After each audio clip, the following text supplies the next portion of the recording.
Do you believe in fate? Well, I never did. I'm a 21-year-old college student studying finance and banking. So, yeah, numbers are my forte. Therefore, I'm a logical thinker. Horoscopes and chance meetings? As if. But then I met someone who changed it all. I'm Kai, by the way, and let me tell you my story. It all started one evening while studying. I got a serious craving for some Cheetos, so I went out to get some. That's when I saw a petite girl shouting at two huge guys in the park. "Hey, Bigfoot, did you really just litter? Pick it up now or I'll give you a good going over." Oh man, did this girl have a death wish? And was she drunk? The two guys didn't look happy. They approached her and one of them even raised his hand up like he was gonna hit her. But she quickly pushed his hand away, which only made him madder. Man, I didn't want to get involved in this. So I pretended I hadn't seen them and walked off. But then I was just a few steps away, I heard one of the guys scream. And the other guy said, "What the? Gross!" I could have just carried on walking, but nope, my curiosity got the better of me. So I turned around and saw that one guy was covered in vomit. Then the girl pointed at me and said, "Honey, there you are." Then she fainted. Huh? I didn't know her. I was staring at them, looking perplexed, when one of the dudes yelled, "Why are you still standing there? Quickly take your crazy girlfriend home if you don't want to taste my fist." I was so scared I hurried over and carried this girl off. I had no idea who she was or where she lived. This was crazy. I placed her down on a nearby bench and looked around for those guys, but luckily they'd gone. I didn't know what to do, so I left her there and walked off. But then I started to feel bad. Was I too heartless? What if something else happened to her? So I went back and gave the girl a piggyback ride back to my house. Jeez, she was so much heavier than she looked. As soon as I dropped her onto the couch, her phone rang, so I answered it. "Hello?" Then the person on the other end of the line asked, "Who are you? Where's my friend?" I muttered out my address and was about to tell her to come pick up her friend, but she already hung up. Why was she so rude? I'd almost bust my back carrying her friend to safety. How annoying. This night has been far too dramatic for me, and worse still, I didn't have any Cheetos. I decided to take a shower, then get some sleep. But as soon as I stepped out of the bathroom, the doorbell rang. I presumed it must be the girl's friend, so I answered the door. Then two cops immediately pushed me against the wall and handcuffed me. Before I could fathom what was happening, one of them said kidnap and assault accusations had been made against me, and I was escorted to the station. What? I tried to explain what happened, but they wouldn't listen to me. That night, as I sat in the cold, uninviting cell, I found myself regretting my kindness. I didn't sleep a wink. I just hoped the next morning came quickly, so that I could confront that girl about this false accusation. But before I could do that, the cops released me at dawn. The girl had sobered up and told them it was all just a misunderstanding. Well, luckily, she still remembered a bit, or else I didn't dare to imagine it anymore. I swore I would never get involved with anyone in need ever again. No good deed goes unpunished, for real. A few days later, when I was watching TV, someone knocked on my door, and you wouldn't believe it. It's the drunk girl. I looked at her suspiciously. "What are you doing here?" The girl didn't say anything. Instead, she coldly slipped past me and entered my house. Huh? What was she playing at? Then she glared at me and asked me about that night. After I told her everything that happened, she laughed. "Okay, I believe you. If I didn't, you'd know about it." She held her fist in front of me. I startled and almost fell off my chair. Then she chuckled. "Now I'm hungry. Go make your guests some food." What was with this girl? She was so direct and bold. I glanced at her and said no, but she continued. "If you don't, I'll go to the cops and change my statement." Then she got up to leave, so I quickly said, Okay, fine. Then reluctantly searched my cupboards for food. Trusted spaghetti, how you never fail me. So I prepared bolognese for us. While she was eating, she said, "I'm Nora, by the way, the best screenplay writer major in the country." She winked. She thanked me for the food, then left. Phew, that'd be it now, surely. Nope, turns out this was just the beginning. The next morning, she texted me, "Come pick me up for college ASAP, else I'm calling the cops." Was she being serious? Then she sent me another message with her address and told me to hurry up. I rushed over there and she got into my car, glared at me, and said, "You're late." And that's how I somehow became this Nora girl's servant. Her calls and messages could come at any time, and she would always force me to do things for her straight away. One time I was soaking in the bath when she texted and demanded I bring her some chocolate. Another time she called me at 2 a.m. and told me she was bored, so I had to come over and play some video games with her. I also became her unpaid Uber driver. Every day, from home to school and back. And it's inevitable that I overslept once, so Nora bombarded my phone with tons of texts and calls. I groggily answered, and she used her calling the cops threat again to force me to get there in 15 minutes. What a pain in the neck. Another time, I just stepped out of the house to go and hang out with my friends when Nora showed up and insisted that I had to take her to the cinema. She wouldn't take no for an answer, so I had to cancel on my friends and go watch some bland movie with her. Such a troublesome girl, right? But strangely, as time went by, I started to find Nora less annoying, and instead found myself smiling when she texted me or called. On the days when she didn't bother me, well, my mood seemed to dampen. Was I crazy? I mean, she was cute, very spontaneous, and, well, there was no one else quite like her. But then all of a sudden the messages and calls stopped. Did she not want me around anymore? I miss Nora. Many times I had to stop myself from calling her. I should be happy I was out of Nora's control, right? Then one day out of the blue, my phone beeped. It was Nora. Come to the Starbucks on Vincent Street. Move it. You have 5 minutes. Geez, that bossy tone again. Still, I immediately drove to the address. When I got there, I saw Nora with a guy and a girl. I walked over to them and just sat down. Nora held my arm. Honey, why are you so late? I stared at her in surprise. She smiled and turned to the other two. This is Kai, my boyfriend. What? Did I get it wrong? Did she just say I was her boyfriend? Then she said, Kai, this is my former bestie Kim and her boyfriend Greg, who's also my ex. Awkward, right? But I have you now, so we can all be friends. Reading the situation, I realized I had to go along with it. So I stroked her hair and said, yes, my honey muffin, anything you want. My cheesy lines seemed to work, as they both looked annoyed, then left. So I turned to look at Nora and stammered. Did you just say I'm your boyfriend? Nora said nonchalantly, yeah, isn't that okay? If you don't like it, forget it. Then she was about to leave. I pulled her hand and said, yes, of course, sounds great. So that's how we became an official couple. We went on a few dates, and she was her usual demanding self. Not that I'd want her any other way. Then one time, after a month of dating, Nora dragged me to a Swan Lake in a nearby park. She looked at me for a long time and then said, Kai, I'm studying abroad for a year. I leave tomorrow. I glared at her in surprise and asked why she hadn't told me sooner. She continued, I guess I didn't want to make you sad, and I don't know if your feelings are big enough, so write down your feelings for me and give them to me tomorrow. That night, I carefully wrote down all my thoughts and feelings for her. I still had hope that this 1 year of long-distance love would be over quickly. The next day, I drove her to the airport and handed her my letter. To my surprise, Nora also gave me a letter and told me over and over that I could only read it when I got home. Of course, I obeyed her. Then read it as soon as I passed my door, and whoa, I wasn't expecting this. In it, Nora confessed all this time she was just using me to get revenge on her ex, and took advantage of me to get over him. That night we had first met, she found out about him and Kim, but now she regretted how she treated me. At the end of the letter, she wrote, if fate wants us to be together, then we'll meet again one day. What? I was so shocked, so I called to tell her she didn't need to feel guilty and that I forgave her. I kept calling, but it didn't work. I also asked her friends, but no one knew how to reach her. She disappeared from all social media, and just like that, she vanished from my life. I missed Nora so much and found myself hoping that fate would reunite me with her someday. Then one time while I was surfing YouTube, this web drama called My Destiny Is Yours caught my eyes. Curious, I decided to check it out. And I watched wide-eyed as my story with Nora played out in front of me through each episode. This definitely was written by Nora. But how would she end it? It stopped at the part where the girl left and cut off all contact with the guy. An announcement popped up on the screen. The finale was launching at 9 p.m. tonight. I anxiously watched the seconds tick by. During the last episode, the two characters met up at a Swan Lake. I had a hunch, so without a second delay, I immediately ran to the Swan Lake in the nearby park. My heart flipped when I saw a girl standing there. It was Nora. Man, I ran so fast and hugged her. She hugged me back, then said, I was a little nervous you wouldn't see the movie. Then she smirked. But it doesn't matter anyway.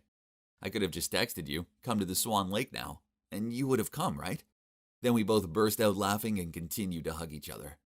Well, you see, fate brought me and Nora together, and this logic-loving skeptic is now a big believer in destiny. How about you? Have you found your destiny yet? Hey, I'm Callie. I'm almost 16, but I could live in peace only in the first 2 years of my child's life. until my little brother, Ethan, came along and ruined everything. I always hoped that little brat had never been born. And if you're the oldest sibling like I am, then chances are you'll feel the same way as I do. Firstly, his birth meant that my parents barely noticed me anymore. Yeah, I know I was 2 back then, so I don't actually remember this, but as the years passed by, I saw how it was.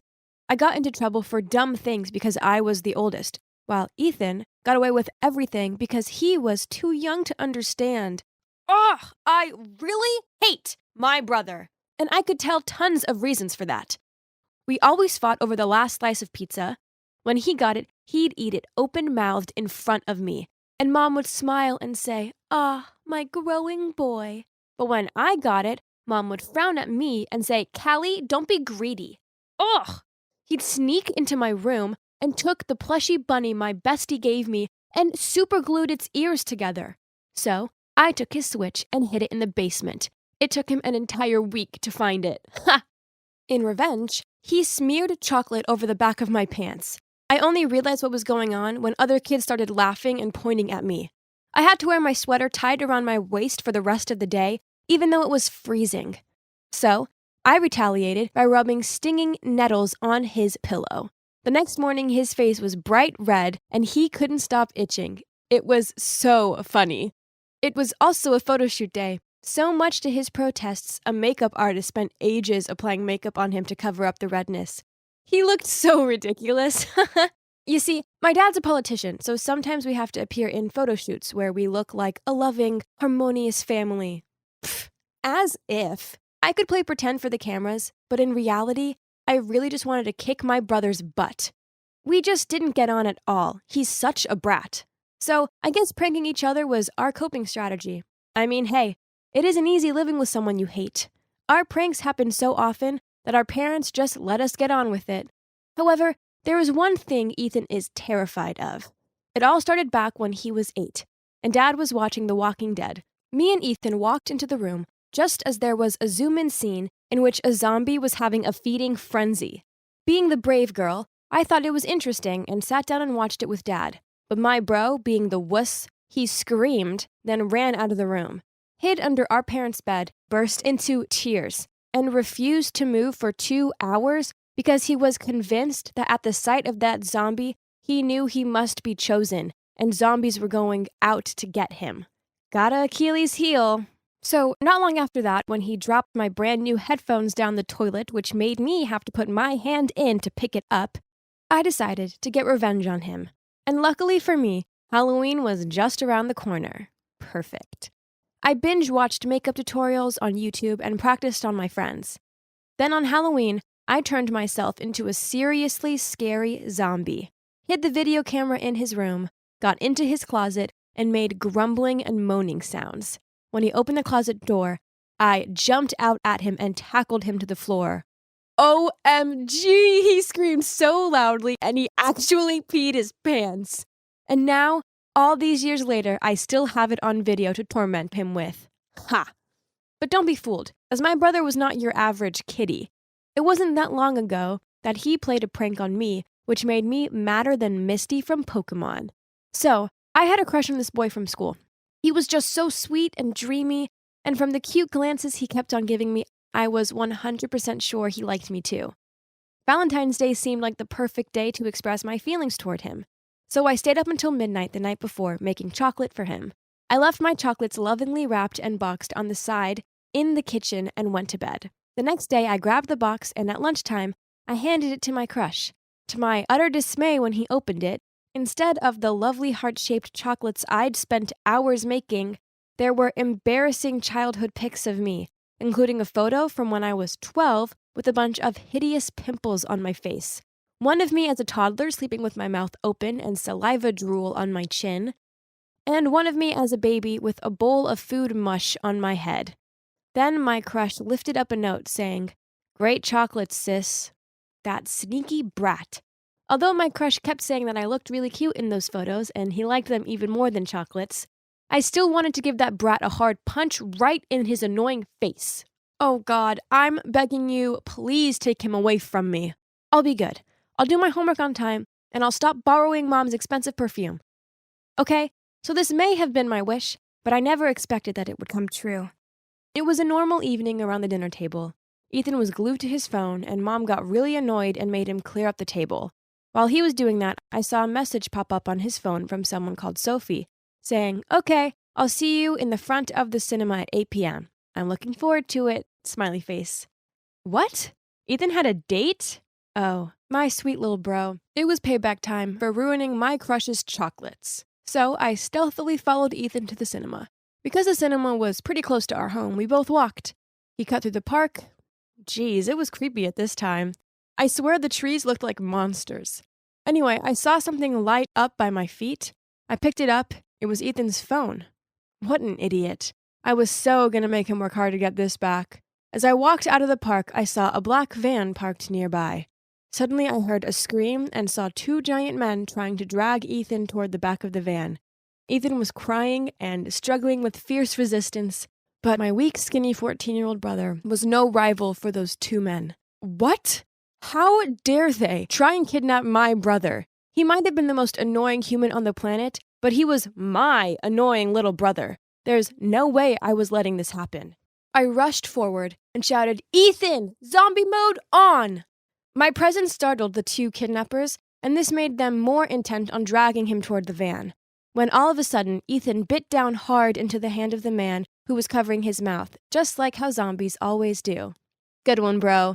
The man wept out and shook his hand. The other man pulled on Ethan's arm, but he managed to scramble to his feet. As the man tried to push him into the van, Ethan sought his opportunity and kicked him right between his legs. Ouch. While this was going on, I called the cops and told them to be quick. Then I saw the jerk with the bitten hand about to grab Ethan again. So I screamed out loud, "Ethan, run!" He sprinted off into the park and the bitten man followed him. It was exactly a real-life zombie chase. Huh. Suddenly, I felt arms grab me around the waist. Oh no, it was the other guy. He said, "I guess you'll have to go too," before he lifted me up and carried me over to the back of the van. I screamed out and tried hitting and kicking out, but he was too strong. He threw me into the back of the van before he could get in. I smashed the van door and quickly locked the door from the inside to knock him out. Lucky for me, not him, but the guy chasing Ethan was the one who was keeping the key. It was so scary when the kidnapper kept shouting at me outside, but I was even more frightened thinking Ethan could get hurt somewhere out there. Then suddenly I heard his voice. "Hey, stop!" Did he get caught?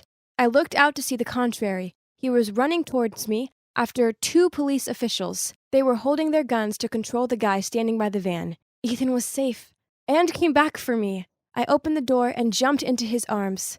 Oh, let's skip this part. I get goosebumps every time I recall this weepy situation.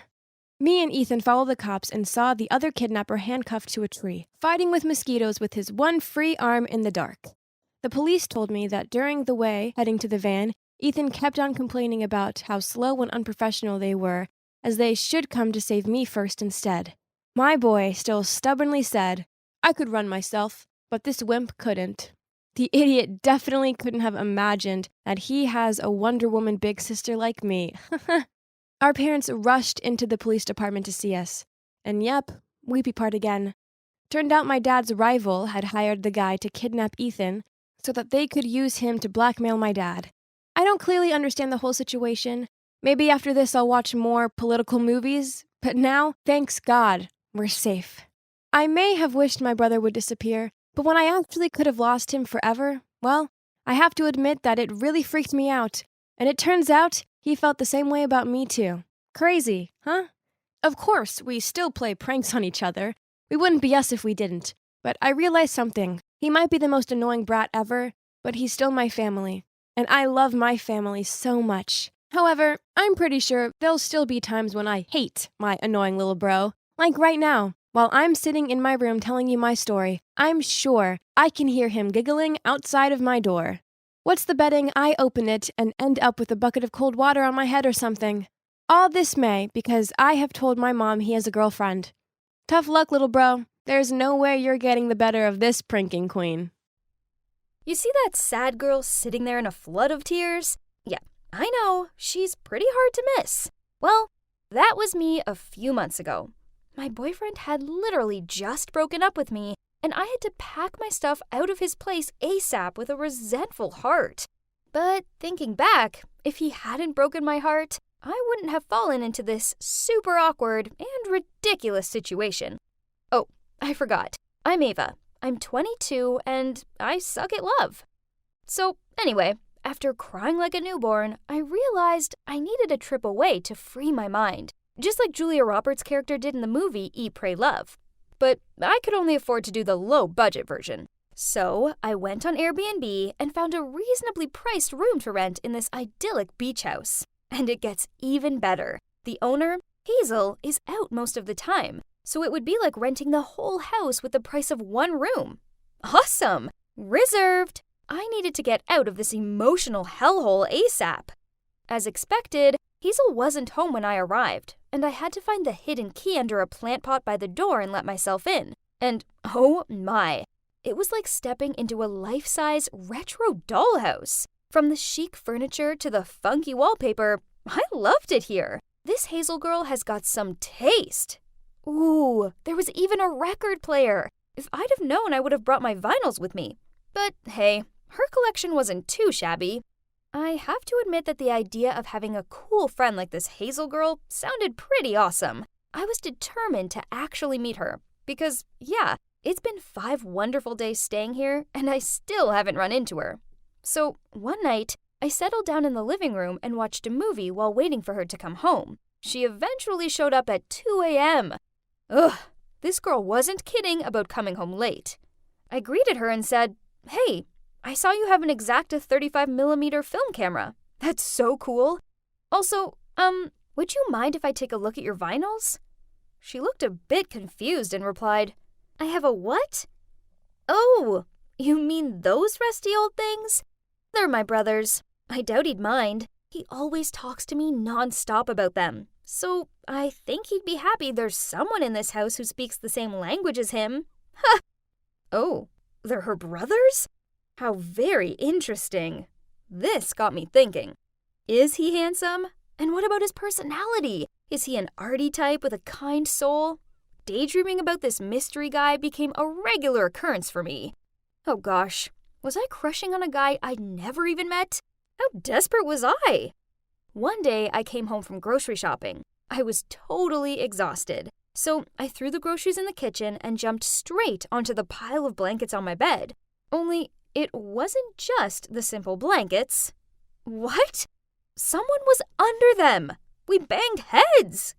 Ouch! I removed the blankets to catch this pervert out. Huh? I know this guy. It was my ex. What in God's name was he doing here? Oh, for the record, this wasn't my current ex. This was Nolan. We used to date back in high school, but I'd not spoken to him in a long time. So it turns out he's Hazel's mystery brother.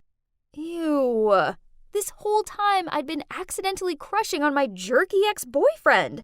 This made sense now, as we always did have lots in common, but ugh. Thank you, universe, for ruining my vacation. With a dagger stare, I asked him why he had the audacity to be napping in my bed. He snorted, then said, "Your bed? This is my house, and my room. The question is, what are you doing here?" Reluctantly, I explained everything to him, and it turns out he was meant to be away on a 2-month business trip, so Hazel put his room on Airbnb without asking him. The problem being, he came back early. He just shrugged and said, "But I'm home now, so can you please take your stuff and get out of here? I'll get Hazel to refund you or whatever." This made me mad. I'd paid for the room. I had rights, so I was staying put. So I told him, "I'm not going anywhere. You'll just have to sleep on the couch." He didn't seem happy about it. In fact, he grumbled to himself as he left the room. But at least he left. I thought this would be it, but oh, how wrong I was. And that's when the war for the bedroom began. The next morning, I awoke to hear these weird squawking noises. Then I felt something flap in my face. Sleepily, I tried to whack it away and opened my eyes. Staring back at me was this massive gull. Ugh! Nolan! There were about a dozen of them hanging out in my room, all pecking and flapping around my stuff. It took me over an hour to shoo them out of the window. Afterward, I was so mad that I locked myself in the bathroom. After 30 minutes, Nolan thudded on the door. He urgently needed to use it. I opened the door with a smirk on my face and brushed past him. I soon heard his disgruntled shouts. Yep, I'd wrapped the toilet paper with duct tape. Ha! I wasn't done with him yet, so that evening I hid some cookie crumbs on the couch, and he woke up the next day covered in ant bites. He was like a real-life ... Yes, it's 2-1, loser. This went on for a couple of days. Nolan switched the toaster settings, so my breakfast was ruined. Yuck. So I sneakily downloaded a fake cracked screen app on his phone and placed it on the floor. When he picked up his phone, he totally freaked out and started blaming his dog. It was so funny. All this pranking was exhausting, so I was kind of relieved when Nolan went out one night, and I could just chill on the couch and watch a movie. Suddenly, the power went out. Great. The switch must have tripped or something. I put on the torch on my phone and was about to go and check it out when my phone rang. All I could hear was someone deep breathing into it. What the hell? I hung up and my body started to shake. All of a sudden, the door burst open and Ghostface was standing there. Terrified, I held my head and screamed like a banshee. But then I heard somebody call my name. Ava! Ava! It's me, Nolan. It's okay. I was so relieved to see him that I jumped into his arms and cried into his sweater. Please don't cry. I've got you, he said in a soft voice while he held me. I felt so secure and safe. What was that he was holding in his hand? It was a Ghostface mask. It was him! He knew I hated horror movies. What a jerk! I pushed him away and shouted, "What the hell? Are you crazy?" He just smiled and replied, "It was worth it, 'cause the hug was so sweet." Man, I hate this jerk. After that, I avoided him. Okay, I did catch myself looking over at him and getting this weird, warm feeling. One time, he was playing with his dog on the beach, and I watched on from the porch. Did I have a crush on my ex? My God, I hope not, 'cause that would be pathetic. But I had to admit that, although his pranks were really annoying, they'd also been kind of fun. It made me reminisce on the old days when we were together, and we were so happy back then.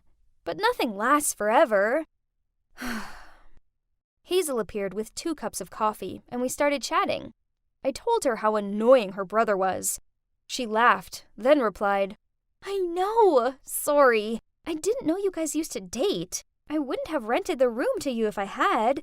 I get that it must be awkward for you, especially as you were the one who broke up with him, right?" I did what? He was the one who broke up with me because he was moving away at the time and couldn't handle the long-distance relationship. And worse, he did it over a freaking letter. She looked at me confused, then said, "Oh, that's peculiar, as he told me he wrote you a letter telling you about his feelings. Then you shouted at him that it was over." I replied, "Part of his letter said, 'I love you and all, but this long-distance stuff is like madly scary.' So it kind of seemed obvious to me that he wanted to end things." She shook her head. "No, I swear he just wanted to tell you how much he loved you. But obviously, my dearest brother totally sucks at writing. What an idiot. I told him he should have let me proofread his dumb love letter." So it turns out our breakup had all been a misunderstanding. I mean, come on, who writes love letters anymore? Anyway, the past was the past, so I decided it was best to leave it there. Besides, I only had a few days left here. On my last day, I packed my things and said goodbye to Hazel. I had to admit that I was really gonna miss it here. Nolan was nowhere to be found. He must be celebrating 'cause he finally had his room back. Whatever, it's not like I needed to say goodbye to him. I took a cab to the train station. On the way, I couldn't shake Nolan out of my head. He needed to know the truth about the breakup. I couldn't let him think that I was a cruel person back then. "Stop! Turn around!" I shouted out to the cab driver. I ran back into the house. Hazel stared at me in shock. Why aren't you at the train station?" "Oh, wow. I couldn't believe they wanted to get rid of me so fast. I was about to leave when Hazel continued, "Nolan just took a cab there to talk to you. Let me call him." Nolan answered the phone and asked me to meet him at a lighthouse nearby. Oh gosh, I was so nervous. What did he want to tell me?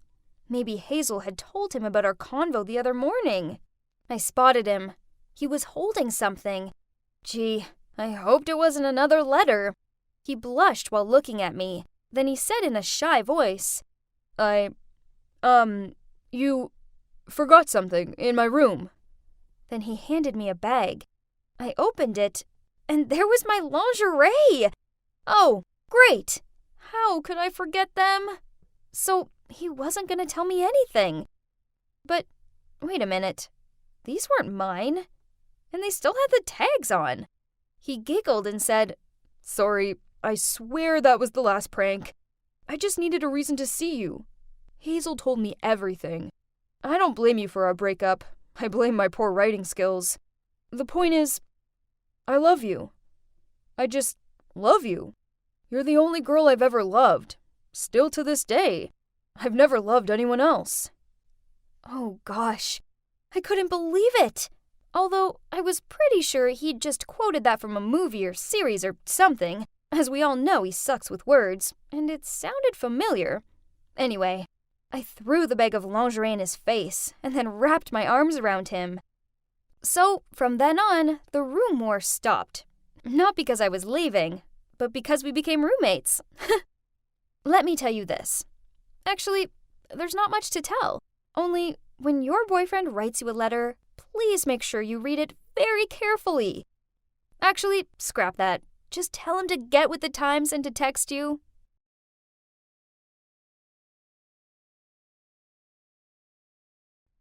It was March 31st. A normal day, right? Well, yeah, but not tomorrow. Nope. As it was April Fool's Day. A prankster like me waits all year for that one day when I can play jokes on people without them getting in a mood with me. I've been planning my tricks for months, and boy oh boy, it's going to be so much fun. I turned to my best friend Aya and said with a devious smile, "Just you wait until tomorrow. My prank ideas are going to be legendary." I thought Aya would want to know more, but nope. She just blew her fringe out of her face, then sighed out, "Fleur, why don't you just give it a rest this year? Reality check. No one finds your pranks funny. Only uncomfortable and annoying." What? No way! That's not true. People love my pranks. Aya continued, "Do you remember your pencil prank on Luna last year?" I nodded and let out a snort. How could I forget that prank, as it had been so funny? I'd cut Luna's pencil in half, filled her pencil grip with ink, then assembled it back together just like new. And voila! Cue an ink explosion during an otherwise boring test. Luna cried a lot because she failed her biology test and had to retake it. I shrugged. So this was technically true, but it was still funny. And the time you swapped the cheerleading team's chant music for heavy metal and made a fool out of them at the basketball match? She frowned at me. Jeez, stop being a fun killer. I'm making everyone's high school experience memorable. As, let's face it, no one will remember boring tests and tedious basketball matches otherwise. I was too busy talking to notice the ball whizzing through the air until it whacked me right on the head. Ouch! The world went black, and I collapsed. I opened my eyes to see Aya and some other kids gawping down at me. Then my teacher rushed over and shooed them off. "Fleur, are you okay?" Her and Aya helped me sit up, and while I rubbed my head, I replied, "Yeah, I'm fine, but I do feel a little dizzy." The teacher thought it would be best if I went home early, so she told Aya to take me back.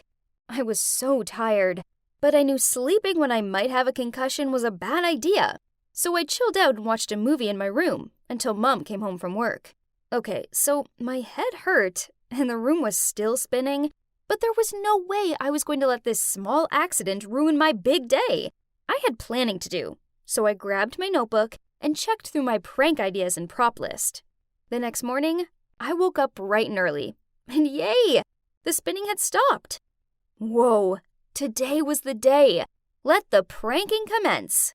I'd told Aya to meet me earlier, so I had time to set up my pranks. But to my annoyance, she showed up at the usual time. I hurried over to her and tapped my watch. What time do you call this? Now I'm going to be behind schedule. She gave me a puzzled look. For what?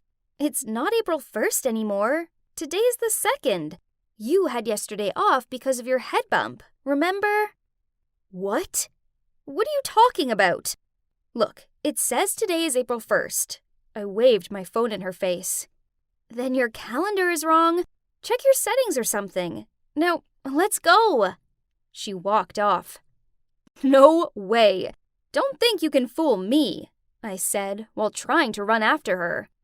As soon as I arrived at school, I joined my friends in the canteen for breakfast, and Kelly looked at me and said, "How's the head?" I told her it was fine and passed her an Oreo. You know what?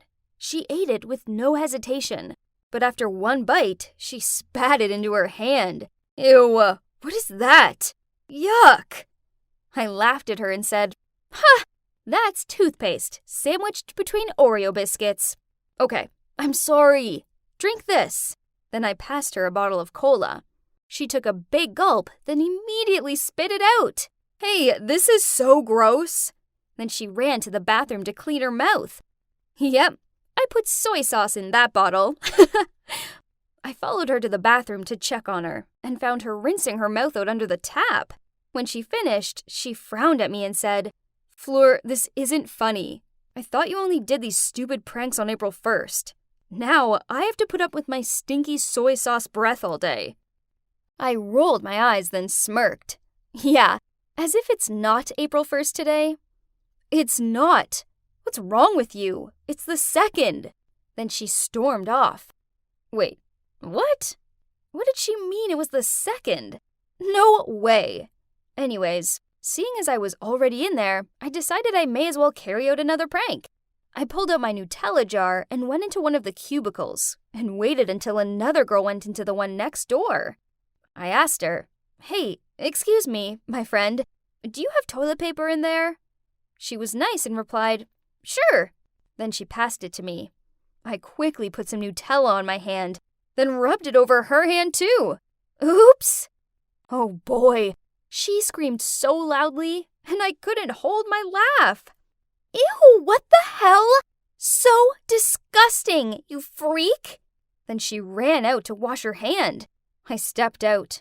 Relax, girl. It was just a prank for Fool's Day. Just Nutella. But she sneered back. You're crazy, and it's the 2nd already. Jeez, what's wrong with you? Then she left. Okay, this was so weird. Why was everyone acting like it was April 2nd? On the way to class, I rechecked my phone. Yep, it said April 1st. Okay, I got it. This was everyone's dumb attempt to fool me. Well, nice try, but it so wasn't working. As it was the 1st, which meant it was time for math class. I took my seat in class and waited, but, Why did Mr. Simmons, the chemistry teacher, walk in? He told us to prepare for our next lesson in the lab.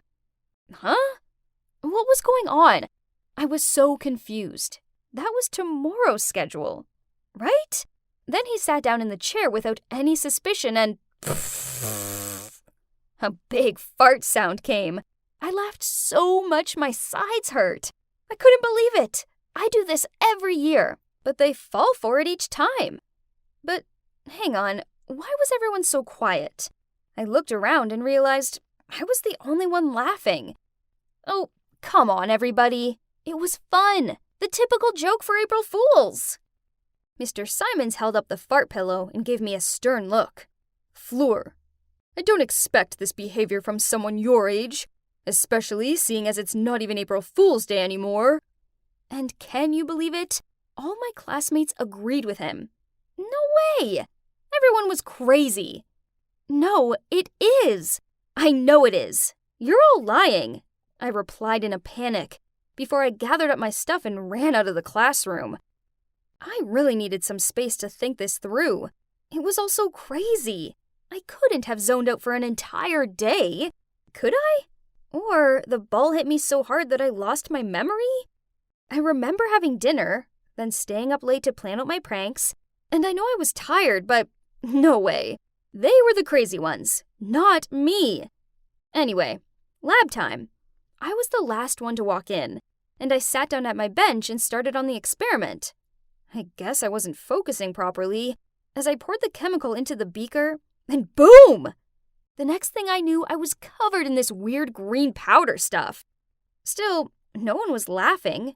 Instead, they were all staring at me and asking if I was okay. Then Mr. Simons asked them all, "Why is this chemical bottle here? What a mistake!" Embarrassed, I ran to the bathroom to clean my face. Geez, I looked like the Grinch. It was super tricky to scrub off. Ugh, I hoped I wouldn't be stuck with this color forever. But was it someone's prank on me? But if that's the case, then why did no one laugh? I sure would have laughed at me if I was them. Finally, the green powder started to come off, and then I went back to class. On top of my backpack was a folded-up note with my name on it. Huh. I opened it. "Hi, Fleur. There's something important I want to tell you. Meet me in the hall after class. Devin, X." My heart instantly fluttered. I'd had a crush on Devin for, forever. But, oh, I got this. This had to be a prank. Everybody knew I liked him, so they did all of this to embarrass me. Devin must be involved this time. I glanced over at him, and he smiled, then gave me this cute wave. Whatever, this was definitely too good to be true. Enough. I wasn't going to let everyone laugh at me anymore. So, as I followed Devin to the hall, I took a sip of water, but I kept it in my mouth. Then, when Devin stopped walking and turned to face me, I squirted the water up into the air like an elephant, then said, "Ha! Gotcha! I'm no fool." He wiped his face onto the back of his sleeve, then looked me straight in the eye and said, "Fleur, I have feelings for you. I waited until today to tell you, as I didn't want to do it yesterday on April Fool's Day, as you'd probably think it was a joke. So why do that to me?" I stared at him speechless. The highlighted words that I'd heard were feelings, yesterday, and April Fool's Day. I started laughing a fake laugh, but then it turned awkward, 'cause his serious expression didn't budge. "You're kidding, right?" I muttered out, but he looked totally devastated. Oh no, I didn't want to upset Devin. I was just confused with days and, as if I actually missed April Fool's Day. What a bummer! I realized my prank had gone too far, and how it could have hurt his feelings, so I blurted out, "Devin, I'm so sorry. I didn't mean it.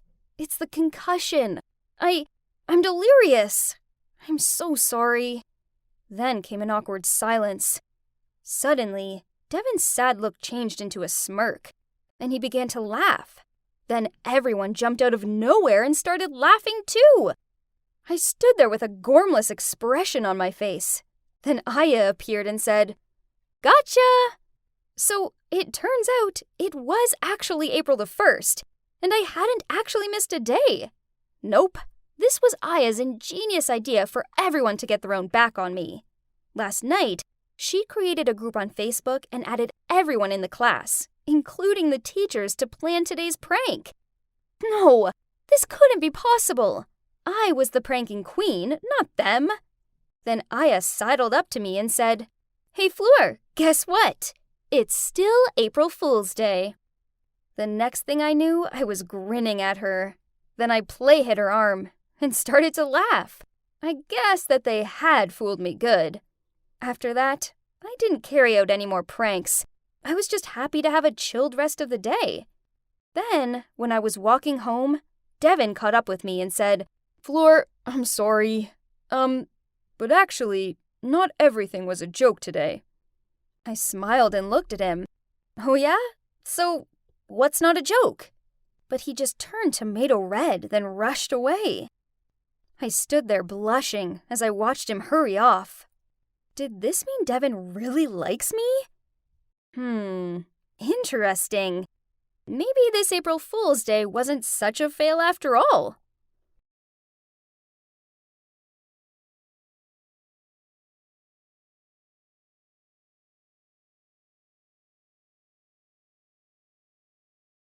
Hey, Dan, how about we go to that Japanese restaurant I want to try? But my mom's expecting me home for dinner, Dan awkwardly replied. Again? I rose an eyebrow. Predictably, his next move was taking out his phone and calling Mommy Dearest. Mom says eating out is very expensive. It's your idea, so you're paying, okay? Excuse me? Did I mishear him? Unbelievable. So, through gritted teeth, I said, Forget it. I'm going home. Then I left him standing there with a stupid look on his face. Yep, that idiot was my boyfriend, Dan. He's in his 20s, but every conversation is still, my mom this and my mom that. It's so exhausting. At first, I thought I'd found a manly, impeccable man to rely on. Instead, it just goes to show you can't judge a book by its cover, y'all. It all started with me coming back to the country, and it was hard finding my feet here again. Also, I hadn't had a boyfriend for, let's say, a long time. I wasn't that desperate, but my auntie insisted on matchmaking me with this cute guy. I thought, why not? First impressions, Dan was fine. He'd just graduated from a prestigious college, and he seemed so gentle and kind. We spent a good time chit-chatting, so yeah, after that we started dating. It was swell at first, but then the abnormal details about him began to surface. We arranged a date at mine once. The plan was to cook a meal together, then relax watching a movie. But as soon as he arrived, he walked straight over to the couch and started watching TV without any helpful intention. I dragged him into the kitchen, passed him a carrot and the peeler. He looked confused, then stuttered, But I don't know how. I tried to show him, but despite explaining it in great detail, Dan still fumbled to peel one lousy carrot. Then, yep, you guessed it, at one point he called his mom. Then he told me, My mom says the kitchen is a very dangerous place. I could cut or burn myself. We could go back to my place. My mom can do the cooking. I glared at his arms akimbo. Or we can eat out, Dan mumbled. Only if it's on you, Claire. It's not my fault. I growled while shaking my head. Fine, then I'm not coming with you. Then I pushed him out and slammed the door shut behind him. What the hell just happened? Still, I told myself that maybe he was just scared, since he has never cooked before. One time we were in a clothes shop, and I spotted this shirt that I knew would suit him. It wasn't his usual style, but I insisted he tried it on, and ooh, he looked so good in it. Dan seemed to like it too, as he admired himself in the mirror, then said, It does look nice. But wait, can you please take a photo so I can send it to my mom? Well, she's the one who buys all my clothes, so... What? So now he needed approval from his mom before he bought anything? Jeez. Anyway, I took a couple of photos and he sent them to his mom. They exchanged messages, then he turned to me and said, Okay, Mom says you can buy me it. Me? My eyes widened. Yeah, Mom says you chose it, so you should buy it for me. Wait, what? I literally froze for seconds. Speechless, I could only glare at him before I found the means to leave. Claire, what's wrong? Dan chased after me, but I ignored him. Okay, I admit that after a few dates, it was easy to figure out he was a total mommy's boy. But I told myself that it was sweet he loved his mom so much, and I never expected it to be that extreme. After that, I used the silent treatment on him, but he wouldn't quit bugging me. Then, he told me he wanted to take me out to my favorite restaurant as a birthday treat. Ooh, this sounded great! Perhaps he'd realized something and wanted to make it up for me. We were holding hands and walking toward the restaurant when we passed by a shoe store, and in the window display were the perfect pair of boots. Well, I'm a girl, and it was my birthday. I pulled Dan's arm. Danny, look! I pointed at the boots. I want those. I grinned from ear to ear. Okay, Dan replied blandly. My smile faded. I mean, they'd make the best birthday present. Ugh, since when did a girl like me have to ask for a gift?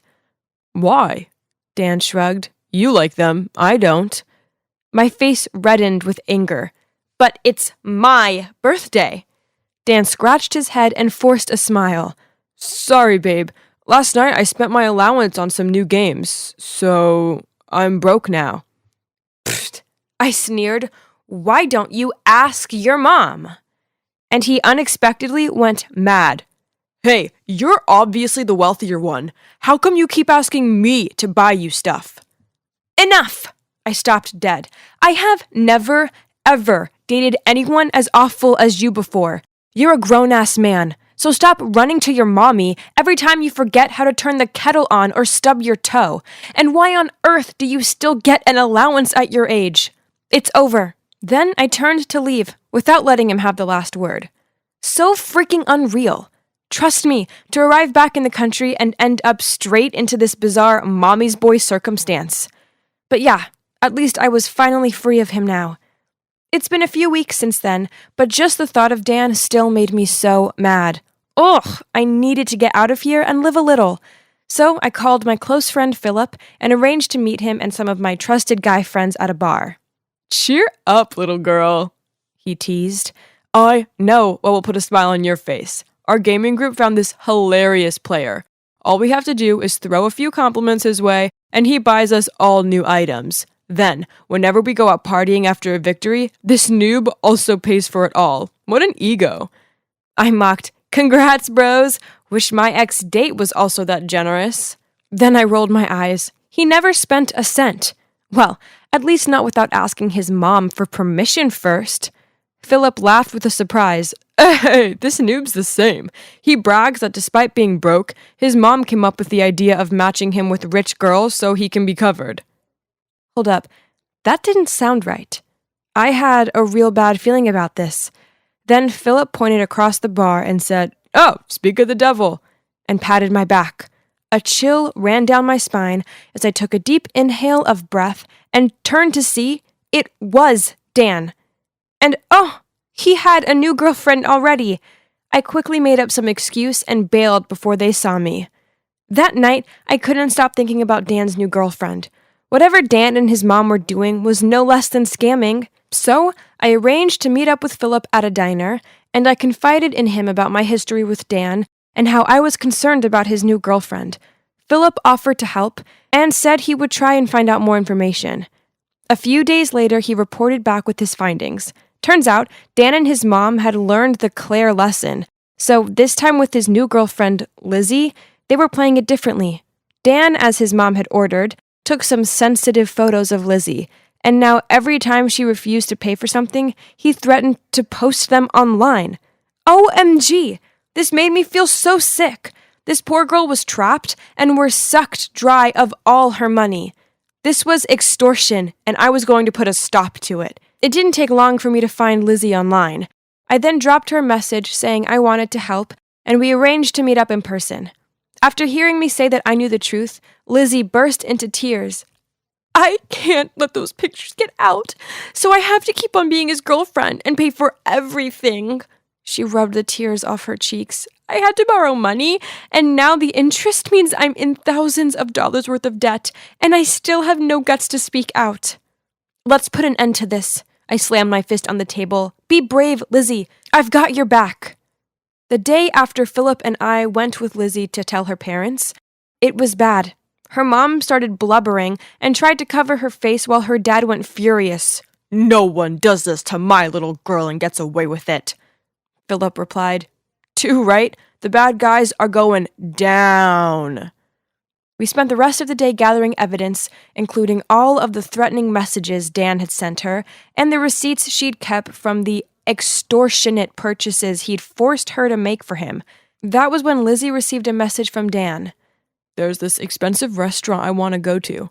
Babe, take me there tonight or else. Love you, X. Lizzie replied that she agreed. Then, knowing Dan was out, we went around to his house. We confronted Dan's mom as soon as she let us inside. She was frightened and eventually confessed that she didn't have a job and it was Dan's dad who provided for them. As a result, she spoiled Dan so badly that it annoyed his dad, so he left. Then she sadly blurted out, He didn't say a word to me. He just left Dan a note that said, Take care of yourself and your mom. I knew Dan would be miserable without his luxuries, so I told him to find a rich girlfriend to spoil him, and this time, she looked from me to Lizzie to make sure she would be too trapped to ever leave. There was a knock at the door. She looked at us awkwardly before she went to answer it. We followed her, and that was when we saw 2 cops arresting her. She bursted into tears as they took her away. I guess she thought she was a devoted mother who was doing right by her son, when, in truth, she went about it in totally the wrong way. She ended up going to jail, and her house was sold to pay off Lizzie's debts.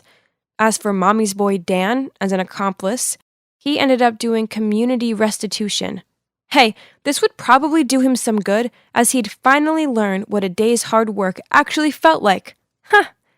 Thankfully, Lizzie gradually got over this traumatizing event and was ready to start dating again. With Philip. About me, well, I'm still single, but I don't feel lonely anymore, as I have awesome friends. Besides, this way I have no guys bumming money off me.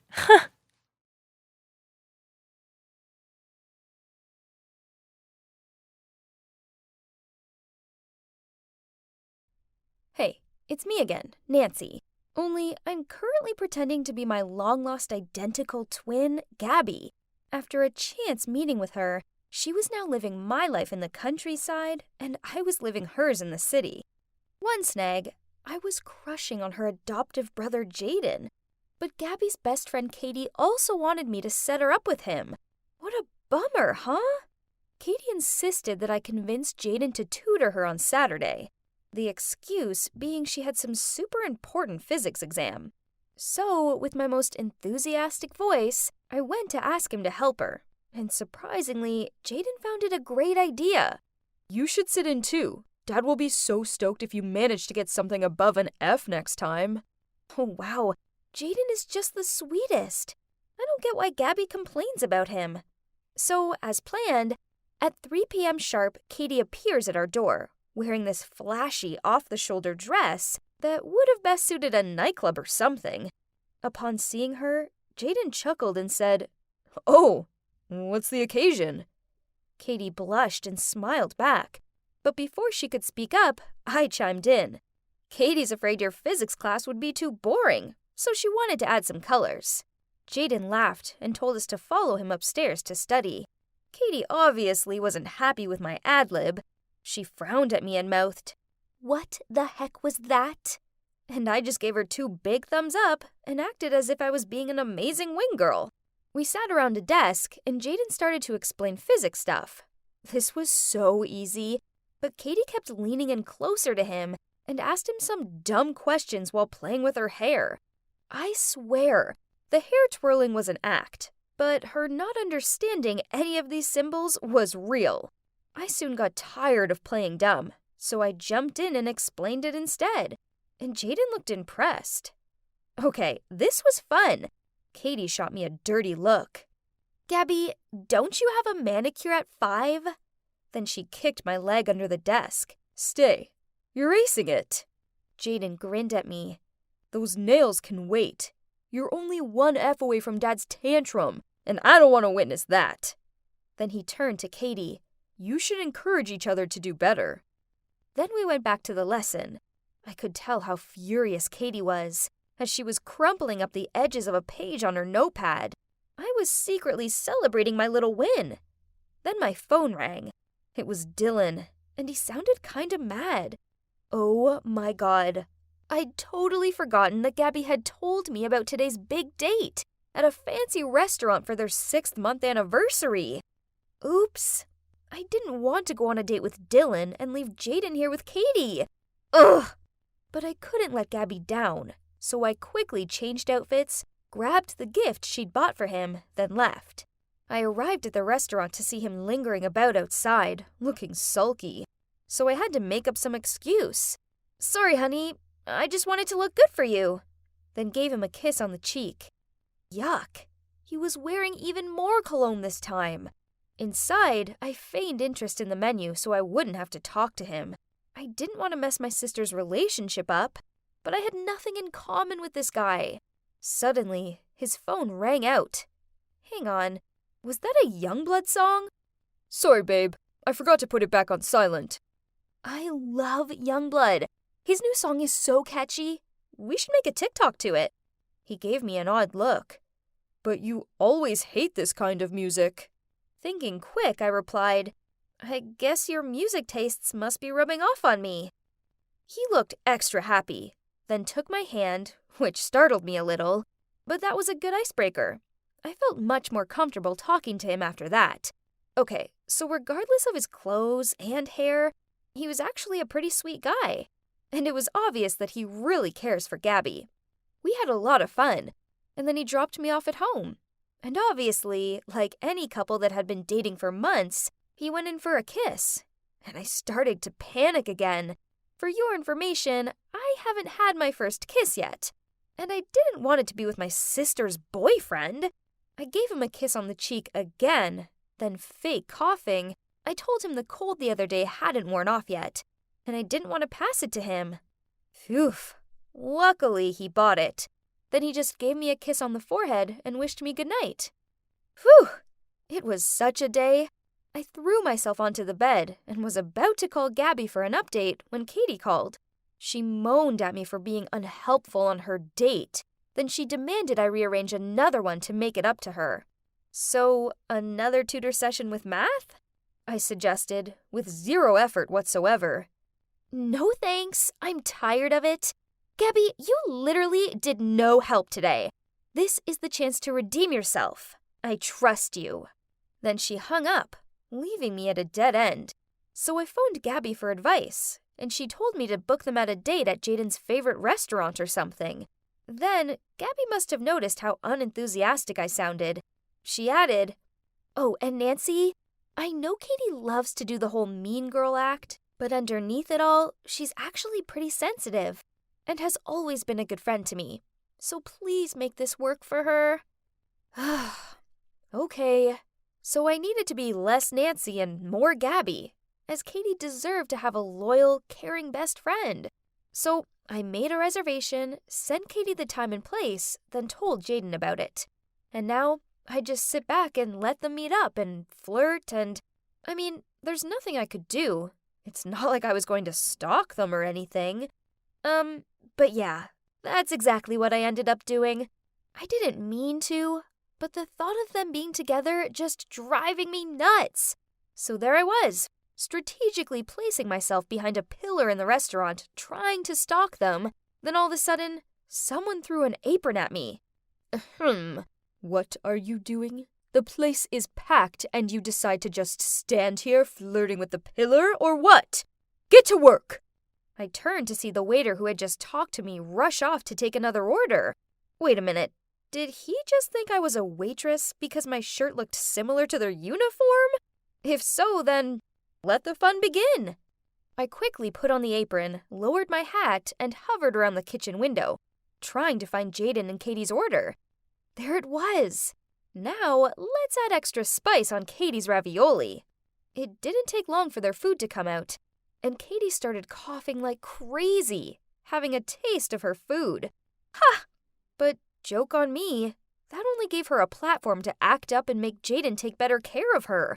He even held a forkful of his steak out to her, and I watched her lean in and eat it. Ugh! Later on, when the waiter walked away with their dessert order, I waited for a sec before running after him and said, Hey, Table 17 just asked to change the chocolate cake to peanut butter cheesecake. They just told me. Then he just fixed the order without a doubt. Katie seemed to hate peanut butter so much. She made sure to let everybody know that every time we went to eat something. Well, Jaden loved PB&J, so by this way, he would see what an annoying, picky eater she was. After that, I lingered at a corner, pretending to wipe tables to stay out of sight, while keeping an eye on them. And as expected, Katie jumped off her seat and started yelling at the waiter after taking a sniff of the cake. The waiter looked puzzled, then looked around, searching for something. Suddenly, he pointed at me. Hey, are you sure about the order? You were the one who told me that they switched the cakes. I froze as all the eyes were now on me. Gabby? I can't believe this! Why are you ruining this for me? Katie charged towards me. You! You know how bad my peanut allergy is. I could have ended up in the hospital. I don't know you anymore, Gabby. Then she stormed off. Oh my God. I really didn't know that. I didn't mean to hurt Katie that way. Jaden then quickly paid the bill, then grunted at me. We're going home. He didn't say a single word to me on the way home. He just went straight to his room and slammed the door. I stood outside of his room and kept on apologizing. He finally opened it and yelled at me. What's up with you? You've reached new levels of weird lately?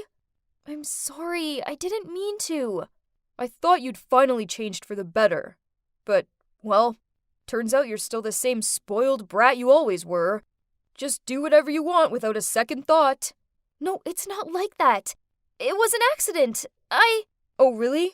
Then what is it like? It's like I have a crush on you, Jaden. I just can't bear seeing you with other girls. What? Are you crazy? This better not be some kind of prank, Gabby. You're my sister. No, I'm not. I'm not Gabby. I'm her twin, Nancy. And FYI, both Gabby and I aren't your biological sister either. Jaden looked at me, jaw dropped. Then I felt a hand on my shoulder. Gabby? What did you just say? It was Mum. She looked so perplexed, and tears were already welling up. We had an emergency family meeting, where I told them all about my chance meeting with Gabby, switching places, and how she believed she was adopted, as they favored Jaden over her. So now she's with our biological parents in the countryside. To say they looked shocked was an understatement.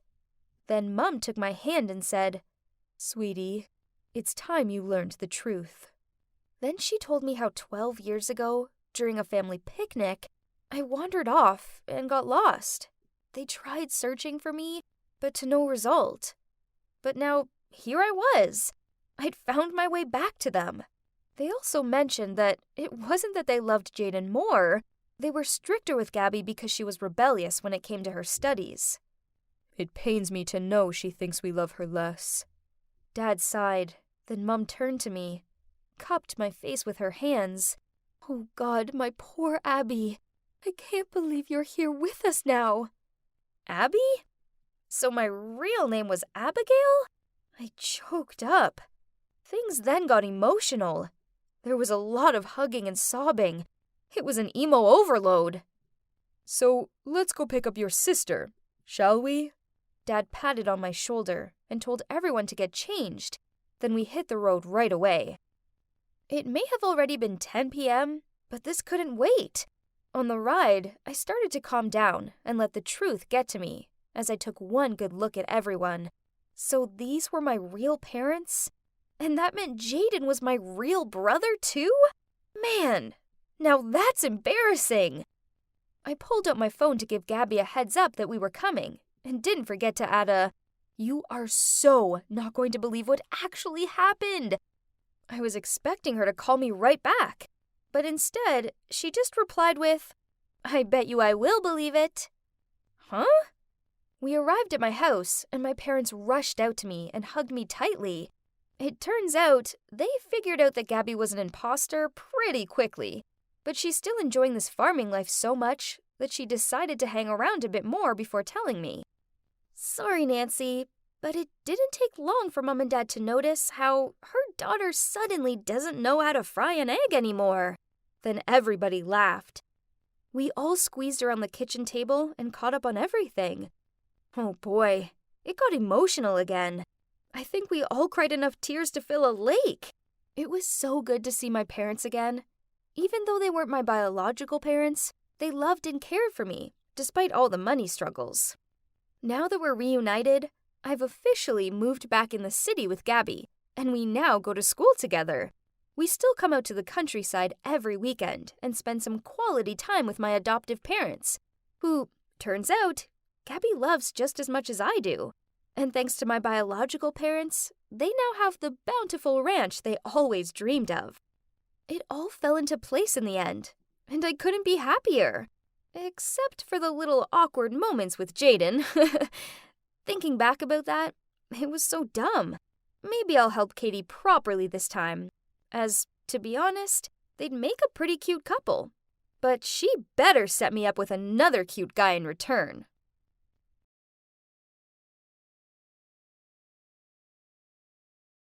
I was out for my afternoon jog and decided to take a new route. Suddenly, I saw a huge European-style mansion and had to stop to gaze at it. The walls were covered in moss, and honestly, it looked pretty eerie. I looked up, and a flock of crows were standing on the roof cawing. It sent shivers up my spine, and immediately made me think of movies like The Conjuring or something. Wouldn't be surprised if that house was haunted. Suddenly, I got startled by the voice of an old lady. The mansion looks magnificent, doesn't it? I turned to look at her, and she continued. But you'd better stay away from it. Why? I asked her. Then she looked at me more closely and said, Oh, you aren't a local here, are you? I told her I was from Minnesota, but that my parents had said I could spend the summer here with my aunt. Well, dear, let me tell you. The owner of this mansion was a young girl, super rich, but kept herself to herself.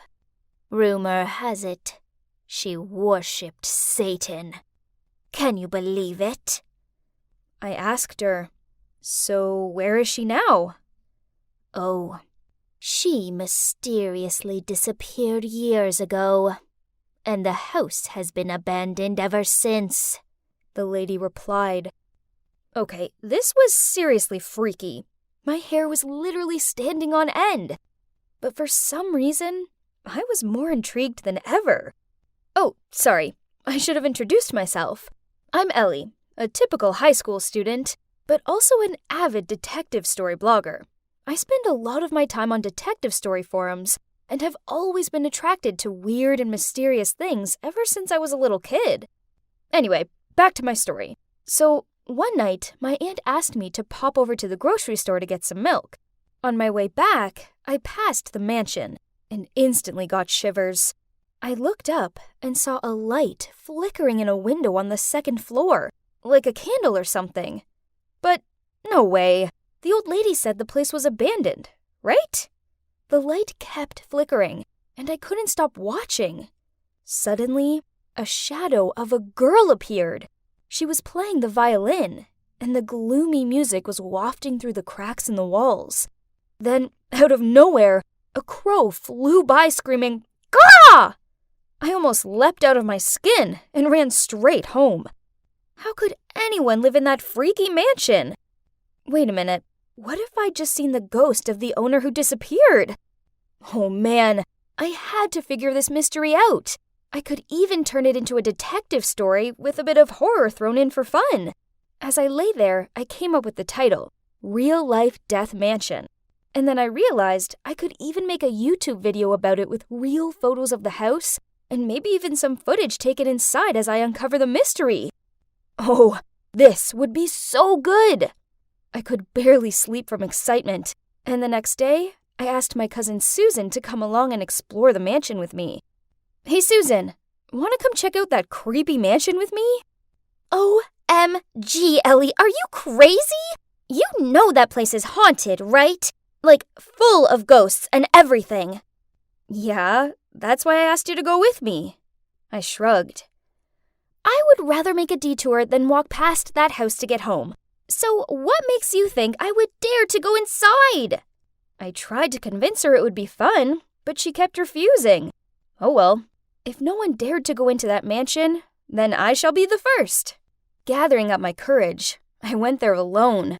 I managed to climb over the rusty iron fence that had almost fallen to pieces in the backyard. Then I noticed a door that was slightly ajar. As I got closer, I realized a satanic symbol was engraved on the door. Creepy! I closed my eyes, held my breath, and gently pushed the door open. The smell that hit me made me feel dizzy. A musty, abandoned kind of smell. I walked into the lounge, and it felt like I just walked into some old castle in France or something. There were cobwebs everywhere, and some massive ones hanging from the chandeliers. I looked around and noticed a portrait of a girl on the wall. She was beautiful, but her eyes looked so sad. Oh my, was this the owner? The one I'd seen playing the violin? I couldn't bear to look at the portrait any longer. It felt like her eyes were piercing my soul. I headed for the stairs and crept up as quietly as possible. I won't lie, I was terrified. It was so dark up there, and with every step I took, the floorboards creaked. I kept looking behind me, as it sounded like someone was following me. By this point, I'd broken out into a cold sweat. When I made it to the second floor, there was a long corridor ahead, but it was really weird. There was only one door. I walked towards it and pushed it open. It was a luxury room, definitely fit for a princess. And yup, there was the violin. Everything was coated in a thick layer of dust, and out of the corner of my eye, I saw a picture. It was the same girl, but this time, her eyes were glowing red like fire, just like Sauron, the villain in The Lord of the Rings. I was so scared that I quickly turned the photo face down. This was when I heard the violin sound from somewhere. Okay, what was going on? The violin was right before my eyes, and I was supposed to be the only one in the house? I tried to calm down, took a deep breath, and walked in the direction of the sound next door. It was so weird, because the next door was an exact replica of the first room. Had I actually changed rooms? I walked towards the dressing table and noticed the photo in here was also turned face down. I picked it up, and it was the exact same photo, but this time, the face of the girl was bleached white. I dropped the photo in horror and ran off without looking back. I ran down the stairs 3 at a time, but when I reached the door, it was locked. I started banging on it, and by then I was hysterically crying. "Help! Help me!" I screamed. Suddenly, someone's hand touched my shoulder. My heart had definitely jumped out of my chest. Ah! I yelled at the top of my lungs, but when I turned around, there was this young guy standing there. A pretty cute one. Who are you? I stuttered. He frowned at me and said, "Who are you? And why are you here?" I could barely speak as I was shaking so much. Then the guy said, "Come on, let's get out of here. You look horrified." Then he took out a key and opened the door. Are you a ghost or something?" I stuttered. He started laughing and said, "Pretty creepy place, right?" I asked him if he saw the photos too, and he said, "Yes, terrifying. Like something out of a horror movie," I added. "Exactly. Perfect setting for a horror movie." I stared in confusion, and he laughed and said, "Yup, we're making a movie. I mean, I'm gonna rent this place to make a horror movie."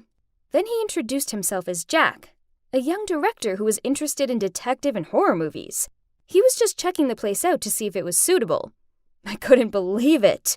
Wow, this is literally a dream come true. I've been writing detective stories since I could hold a pen, and I've always hoped I'd become a screenwriter on horror and detective movies one day. I'm so honored to meet you. I'm Ellie, by the way. Then Jack replied, "The pleasure's all mine. It's a pretty exciting industry to be in. I'd love to read some of your stuff sometime." I couldn't stop grinning. Then suddenly, another person showed up. Jack introduced him as Michael, a member of his film crew. But compared to how friendly Jack was, Mike was serious and intimidating. Jack could tell that I was nervous, so he laughed and said, "Michael's been under a lot of stress, so he looks a bit grumpy, right?" I just smiled shyly and asked Jack if I could have his number. As I walked home, I couldn't believe how happy I felt. Who knew such a scary adventure would turn into an epic opportunity? I texted Jack right away, saying I would love to learn more about his film, and I had to admit, I might have had a slight crush on him. He was so cute. I kept checking my phone, but he hadn't replied. That was so disappointing. But then, a few days later, he asked me out for coffee. I was so excited. And seriously, we had the best time. He even offered to drive me home. When I got into the car, he told me to close my eyes. Eek! Maybe he was going to kiss me. I was so nervous, but suddenly, something hit my face, and I didn't know anything else. When I woke up, I found myself in some kind of warehouse, with my hands and feet tied, and my mouth taped shut. Oh my God. Had I been kidnapped? Where was Jack? Suddenly, I heard a noise outside. I looked through the window and saw Jack and Michael talking to each other.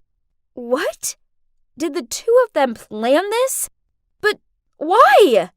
A moment later, Michael left, and Jack came towards me and removed the tape from my mouth. I started screaming, "Why are you doing this to me?" Then Jack said, "Listen, I'm not going to hurt you, I swear, but there's something I need to tell you."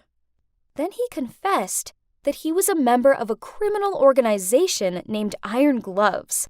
His gang were operating from the mansion, and so everything from the story of the mysterious missing girl, the ghost playing the violin, the eerie photos, were all made up by them. They did it so that no one would dare approach their headquarters. According to the gang's rules, any outsider that entered the mansion would be killed to protect the secrecy of the group. Michael had seen me enter and reported it to the boss, so Jack had been forced to carry out the mission, but he didn't want to do it, so that's why he pretended to kidnap me. Dear good God, this was too much! He asked me to leave right away, but I was worried about him. He said, "Don't worry. I've been wanting to leave for a long time, and so I have a plan." Fast forward 2 years, and now I'm a freshman majoring in screenwriting. It's so exciting chasing my passion, but I still think that summer at my aunt's was one of my best yet. Terrifying, but thrilling. Oh, and as for Jack, after we chatted in the warehouse, he let me go, and I quickly packed up all my stuff at my aunt's and flew home. A few weeks later, I saw an article that said he'd turned himself in and that the police had caught the Iron Gloves gang.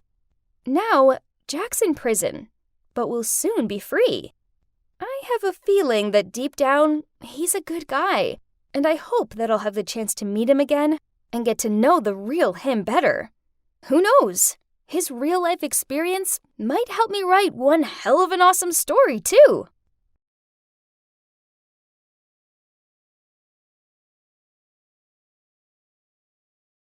It's only 6 a.m., but Dad already woke me up. Hurry up, LaDonna. A huge storm's coming. Poor households await the city's plan for food and shelter. Oh, then what's the mayor's plan for my food? But Dad didn't listen and just drove away without letting me have breakfast. Well, I'm used to this anyway. A little backstory. We came from a long line of politicians. My grandpa, my uncles, all worked for the government. My dad actually broke with tradition and became a successful businessman. But I guess the apple really can't fall far from the tree. Last year, he took a sudden U-turn and moved back to his hometown to pursue a political career. And he was elected mayor. Since then, he had no time left for me.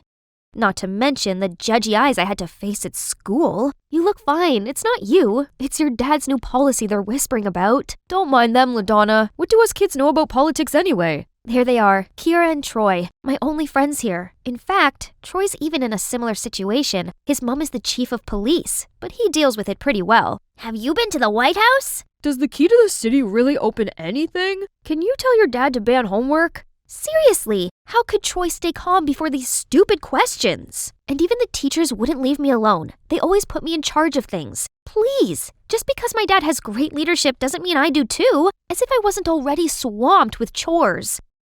Once the last bell rang, I rushed to the grocery store. Since Dad's always busy now, poor old me had to take up housework, and it's frozen meals all day, every day. But today he'd come home early for dinner, so I'm gonna throw a feast.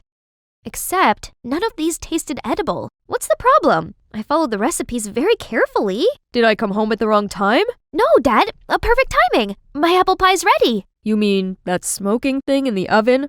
Oh no, My only ray of hope has also turned to ashes. I immediately ran to the convenience store, grabbed all of the instant foods, and dashed home. But Dad's already fallen asleep. He must be exhausted. It's always been him who raised me, as Mom passed away giving birth to me. Now on top of that, he had to take care of this whole town. He needed a partner to share his burden, and I needed to be taken care of as well.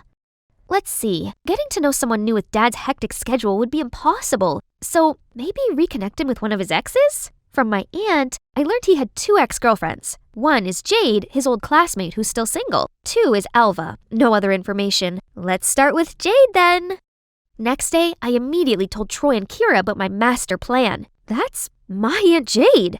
No way! It's fated! Suddenly, a group rushed towards us, babbling about my uncle being appointed temporary Secretary of State. Jeez, chill guys! They kept flocking around, making me feel suffocated. Panicked, I ran away, and as I turned the corner, a hand pulled me back. Calm down. You're safe from that crazy crowd now. Thanks, but why did you help me? I've been in your position. I know what you're going through. Just like that, I found myself comfortably venting everything to her. It must be hard for your family of 2. That's why I'm finding him a wife. Oh, good luck to you then, sweetie. I have to go now. What a lovely lady. If only everyone could be like her. With Kira's help, setting up a date for Dad and Jade was a piece of cake. We both dragged them to the same restaurant, then cued some cliché matchmaking moments. Me and Kira quickly excused ourselves and monitored things from afar. They seemed to have a good time, but as we leaned closer... Inflation? Food security? Obesity epidemic? They'd been chatting about politics this whole time? Dad! That's exactly why you're single! On the way home, I constantly mentioned Jade, but Dad was nonchalant and switched the subject to his meeting instead. Another one in 30 minutes. I'll have to stay home alone tonight. As he dropped me off, he added, "Find yourself a boyfriend first before trying to set me up." How annoying! I then called Kira to inform her that our matchmaking plan had failed, but it took her a while to accept it. You give up too soon. Is it 'cause you don't like my aunt? No, Kira, it's 'cause I know my dad. And if he said no, it's a no. Okay, now plan B. Alva. I did some digging and figured out the neighborhood where she lived. I'll go there tomorrow. So here I am now, completely lost. Except, isn't that the woman who helped me at school? I rushed over and thanked her for the other day, but she seemed a little off. After a lot of persuading, she finally told me the cause of her sorrow. A tragic love story. His family are all politicians, so they can't accept someone mediocre like me. I'm so sorry, but I'm sure you can find someone better. She shook her head, saying he'd recently moved back to town and was still single. That got her reminiscing about the good old days, but sadly, he's seeing someone else. Wait a sec, is that a photo of you 2? May I see? She showed it to me. My thought exactly. That's my dad! So, you're Alva? Yes, but how do you know? Because you're my dad's ex, just who I'm looking for. I shrieked in happiness, but strangely, she cried even harder, then hugged me. If that's your dad, then LaDonna, I'm not just his ex. I'm your mom. Hold up, what now? So, they were deeply in love despite my dad's family's disapproval. But when I was born, they got even angrier and kicked her out. Yet, this entire time, I thought my poor mom was no longer on this earth. Our reunion was cut short by Dad's call. I wanted to ask him everything ASAP, but Mom signaled me not to. Honey, don't tell Robert yet. Of course I look forward to our family's reunion, but I'm not ready to meet him. And perhaps neither is he. It'll be awkward for him and the woman he's seeing. No worries, Mom. There's nothing between them. The only woman for him is you. Having Mom beside me made my life so much better. She's a successful businesswoman, but still puts work aside to spend time with me. We went on picnics, shopping, watched movies together. And her cooking is the best. I devoured the grilled ribs in an instant. It's 1,000 times better than frozen food. When I'm around her, I can be myself without worrying about the public's eye. I wish I could skip class every day to stay home with Mom like this, but it's not that easy. At school, I excitedly told Kira and Troy all about my fun outings with Mom, but they looked rather uninterested. Whatever. Mom will pick me up later and we'll have a blast. Suddenly, buzzing talks from other tables cut off my thoughts. My cat eats faster than her. Indeed, our graceful princess. Guys, don't be fooled. She's in fact a delinquent who skips class all the time. Having a mare daddy is so lucky. If we did that, we'd be kicked out right away. Those mean girls always have something bad to say. I headed toward them to settle this once and for all, but my father's words echoed in my mind. LaDonna, everyone judges me by your behavior. Ugh, fine. They're right, LaDonna. You've been absent quite a lot lately. I just want to be around my mother. A good mom would never tell her daughter to skip class. Think about it. There must be a reason for your whole family to be against her. What do you know? They were the bad guys who unreasonably looked down on her. Then why did your dad keep in touch with my aunt, but cut ties with her? So, Kira was still annoyed that my dad and her aunt didn't become a thing? How petty. I walked off, but Troy ran after me. Kira's just worried about you. Also, you're living in the same town as your mom now. You'll have lots of time with her, so don't play truant again, okay? Here, I've marked the important parts we learned during your absence. Troy has always been gentle to me. He's right. I have tons of time for Mom, but we can't keep sneaking around like this. My parents should reunite soon. I remembered the story of how my mom first met Dad and got an idea. What's so important that you have to come here in this weather? I promised to help out a friend. Please pull over here and wait for me. The friend I was helping was none other than Mom. I then waited a bit before telling Dad to bring me an umbrella because it's raining too hard. Now it's your turn. Go get him, Mom. And just like that, the romantic scene from many years ago was reenacted right before my eyes. My mom was soaking wet, dashed through the rain, then bumped into my father. My dad then bent down to help her up, looked right into her eyes, and dropped her on the ground? I was still in shock when Dad charged towards me and dragged me back to the car. How did you know that woman? I asked around. Just stop. Never see her again, got it? His extreme reaction was proof that Mom really mattered. They'll definitely get back together soon because they had me, their special bond. That night, I called Mom. She must have been really upset. It's all right, honey. I'm used to it. Your dad's family was... Never mind. Your birthday's coming. LaDonna, what do you want for a present? I just want you to be with me. Yes, sweetie. If only we could celebrate as a family. That's it! I insisted Dad throw me a huge birthday party. I invited all my friends and acquaintances. When the party began, I stepped on stage and thanked everyone for coming. Lastly, the biggest thanks goes to the people who brought me into this world. Dad, Mom, please join me. I believe you all know my father already, but my mother, Alva Garrix... The crowd began talking and pointing. Now Dad has to acknowledge her. Please, it's a misunderstanding. Miss Garrix here is only an old friend, and it seems she got along very well with my daughter, which is just adorable. Let's toast to our little princess's birthday. Unbelievable! He's fully committed to disregarding her. As the guests were busy chatting, Dad pulled me into a room. Ugh, he doesn't have the right to be mad here. Old friend? You're straight up lying! Alva is my mother. No, she's a gold digger. Look, there's no time right now. When do you ever have time for me? Dad just sighed, apologized, then sat me down to tell me that back when he first started his business, it failed, but he didn't want to ask his family for help. Mom berated him, saying he was a dumb loser who wouldn't take advantage of his family's power. Unable to change his mind, Mom left after I was born. No, that's not it. I'm sorry, Robert. I shouldn't have shown up here. It's all my fault. She suddenly passed out. Panicked, Dad and I put her in bed. That night, I checked on Mom constantly, then fell asleep next to her. I was awoken by my phone's notifications, so I quickly went out to check to not wake Mom. Oh my, hundreds of articles about my dad came up. His old photos with Jade and with my mother were all over the news. The press was saying that he's a wolf in sheep's clothing. Dad's bombarded with calls from dozens of news outlets. It's her. Only Alva has these photos. Dad, look! How could such a frail person do anything? Suddenly, I saw a figure at the door to Mom's room. Dad and I tiptoed over, then grabbed them. Aha! Gotcha! Huh? Kira? Kira claimed that my mom's very suspicious, so she had to keep an eye on her. I swear she's faking it. I heard her on the phone just now. Enough, Kira! You're out of line this time. I don't want such a petty friend. Leave! Kira didn't say another word and just left. So did my dad. The protest at 4th Street is still going strong? All right, I'm coming. It's always work, work, work. Do these strangers matter more to him than his wife and kid? The next day, Troy asked me to meet up at the park for some update. So I unloaded everything onto him. I can't believe my dad rejected Mom just to save face like that. He's not making as much money as when he had his business. Why is he so dead set on this job? I used to think like that about my mom too, but then I realized that she wasn't doing her job for money or fame, but simply contributing to society. I now entirely support her because it's her life's purpose.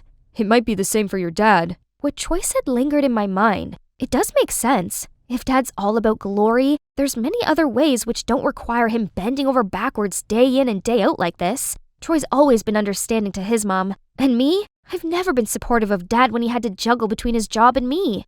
When I got home, Mom was nowhere to be seen, except a letter on the table. Mom said she's terminally ill and didn't have much longer. That's why she risked everything to be with me. But now her health worsened. She didn't want me to witness her pitiful condition, so she left. I immediately called her. "It's dangerous in this abandoned construction site. Please don't come. I just need you to know I love you, LaDonna." I immediately knew where she was when she said that. I rushed over, but at the entrance, a scary-looking crew approached me. "Don't worry, sweetie. They're our friends. Just listen to them." They wasted no time tying me up, then called Dad. As soon as he arrived, Mom dropped her act. Turned out, she planned to approach me right after knowing he was elected mayor. Her wish to rekindle with us was just to use Dad, but it didn't work on him, so she's pushing things this far. "Sign here and our daughter will be safe. Many people will go bankrupt if that's signed. Don't ever think you could fool me. You couldn't care less about your daughter? Or are you still counting on those useless cops? Ma'am, you underestimate our law enforcers." It's Troy and Kira, followed by undercover policemen coming from all directions. Turns out, Kira actually heard the calls Alva made to her accomplices. She then told Troy and asked his mom to look into Alva. Coincidentally, the police had always been after Alva because she's been involved in a scheme that gave tenants a ridiculously huge debt. She colluded with the former mayor and wanted to continue the scam with my dad now. Before she's taken away, Alva still cried and begged for my help. "I was nothing more than a puppet to you, and now you're talking about maternal love? A scammer like you deserves to be brought to justice." After Alva's arrest, I broke down crying. She's my mother. That's the only truth among all those lies. Dad hugged me and said sorry for everything. It's all my fault. I just foolishly fell into her trap because I wanted someone to take care of us. "I'm sorry, LaDonna. You went through so much because of me and my job." "It's okay, Dad. Now I see how meaningful your work is. I'm proud to be your daughter. And you too. Thank you." I decided to sign up for a cooking class to better support Dad, and this banquet is the fruits of my hard work. But before he could even sit down, an emergency call came. He gave me a sorry look, but I gladly said, "Bye, Dad. I'll save you some." I was a little bummed out, but it's his job after all, and if he can't be changed, why not learn to enjoy it? Moments later, these hungry hippos already came. But hey, this just came to my mind. How about Troy's mom? She's also single and would look great with your dad, right? Nah, I've realized he already has a love of his life, serving the community. He's very happy with his choice, so I'll leave him be, for now. "That's right. Besides, we can't be family. At least, not yet."